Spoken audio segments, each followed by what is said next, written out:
नमस्ते, जय माँ कामाख्या। तो पिछले वीडियो में हम लोग गए थे सोयगांव चंपक नगर में, जो कि दक्षिण कामरूप में है, जहाँ पे शिव जी के परम भक्त चंद्रधर अर्थात चांद सौदागर ने कैलाश से माता पार्वती को अपने कंधे पे लेकर आए थे। और आज हम जाएंगे मेरघौर, जिससे जुड़ी है चांद सौदागर यानी चंद्रधर और उनकी सबसे छोटी बहू सती बेउला और माँ मनसा की सच्ची और रोमांचक कहानी। मेरघौर आखिर है क्या चीज, आज हम देखेंगे भी और जानेंगे भी। मेरघौर है उसी स्थान यानी दक्षिण कामरूप के सोयगांव चंपक नगर में। चांद सौदागर यानी चंद्रधर कैसे और क्यों कैलाश से माता पार्वती को माँ चंडिका के रूप में दक्षिण कामरूप लेके आया था, उसके विषय में डिटेल्ड वीडियो चैनल पर दिया हुआ है।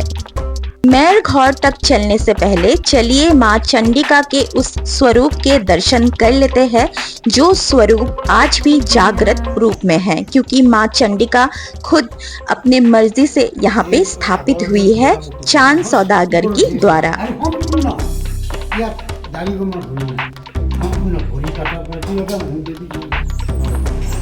माता चंडिका के मंदिर की दूसरी तरफ ही है वो रहस्यमयी मेरघौर। तो चलिए अभी उस रहस्यमयी मेरघौर को देखने के लिए। चंद्रधर यानी चांद सौदागर एक बहुत धनी नदी और सामुद्रिक व्यापारी था, जो शिवजी का परम भक्त था। उसी तरफ महादेव जी के पुत्री माँ मनसा को देवी पद की प्राप्ति के लिए महादेव ने माँ मनसा को चंद्रधर से पूजा प्राप्त करने के लिए कहा था। लेकिन चांद सौदागर था परम शिव भक्त, जो शिव शक्ति के अलावा किसी को भी मानता नहीं था। कुछ जनविश्वास अनुसार चंद्रधर को नाग देवता से भी श्राप मिला था कि उसके हर एक बेटे की मौत सांपों की काटने से ही होगा। कुछ जनश्रुति अनुसार चंद्रधर के 7 बेटे थे, तो कुछ जनश्रुति अनुसार चांद सौदागर के 8 बेटे थे। समय के चलते नाग देवता की श्राप की वजह से चंद्रधर की हर एक बेटे की मौत सांप के काटने से हुआ। अब उसका सबसे छोटा बेटा ही बचा था, जिसका नाम था लखिंदर। माँ मनसा को जब चंद्रधर ने पूजने से साफ मना कर दिया, तब माँ मनसा ने चंद्रधर को श्राप दिया कि उसके छोटे बेटे लखिंदर की मौत उसके विवाह के पहली रात में ही होगा, वो भी सांप के काटने से। तो बाकी की कहानी हम आगे जानेंगे, लेकिन चलिए सबसे पहले हम देख लेते हैं इस ऐतिहासिक जगह को, जहाँ पे चांद सौदागर यानी चंद्रधर माता चंडिका की पूजा किया करता था। ये बहुत प्राचीन मंदिर है, लगभग द्वापर युग का। अब हम लोग देखेंगे शिवजी के महान भक्त परम भक्त चंद्रधर किस स्थान पे बैठ के महादेव जी की पूजा और आराधना करता था। ये देखिए, ये है वो दिव्य स्थल। यहाँ पे है वो शिवलिंग जहाँ पे शिवजी के परम भक्त चंद्रधर बैठ के महादेव जी की पूजा अर्चना करता था। तो चलिए कहानी की और मेरघौर की ओर हम आगे बढ़ते हैं। चंद्रधर किसी भी हाल में मां मनसा को पूजा करने के लिए तैयार नहीं था, और आखिर में जब लखिंदर की शादी की रात आई, तब अपने बेटे और बहू की पहली रात के लिए चंद्रधर ने विश्वकर्मा जी को एक खास पत्थर का घर निर्माण करने को कहा, जिसमें कहीं से भी छेद ना रहे और सांप घर के अंदर आ ना पाए। लेकिन सांस लेने के लिए ही सही या फिर एक दूसरी जनश्रुति के अनुसार मां मनसा की कहने पर विश्वकर्मा जी ने उस घर में एक छोटा सा छेद रख दिया, इतना छोटा कि उस छेद से सिर्फ इंसान के एक बाल ही अंदर जा पाता। और फिर लखिंदर का विवाह बेउला से हुआ।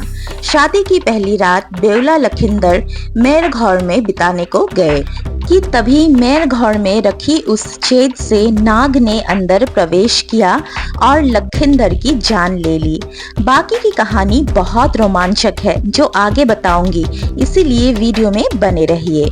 वीडियो में ये जो आप बड़े बड़े पत्थर के टुकड़े देख रहे हो, यही था ऐतिहासिक और अनमोल मेर घौर।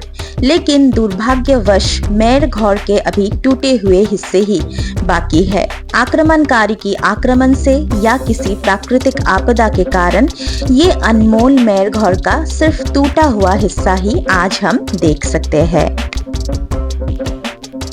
तो चलिए अब हम कहानी की ओर आगे बढ़ते हैं। लखिंदर की मौत तो विवाह के पहली रात ही हो गई सांप के काटने की वजह से, लेकिन सती बेवला ने हार नहीं माना और लखिंदर की लाश को केले की पेड़ से बनी हुई नाव में लेकर ब्रह्मपुत्र से कैलाश तक की यात्रा की और नागों की देवी मां मनसा से बहुत अनुरोध किया कि लखिंदर की जान मां लौटा दे। मां मनसा को भक्त वत्सला भी कहा जाता है, यानी मां भक्तों की हर हाल में सुनती ही है और मनोकामना भी पूर्ण करती है।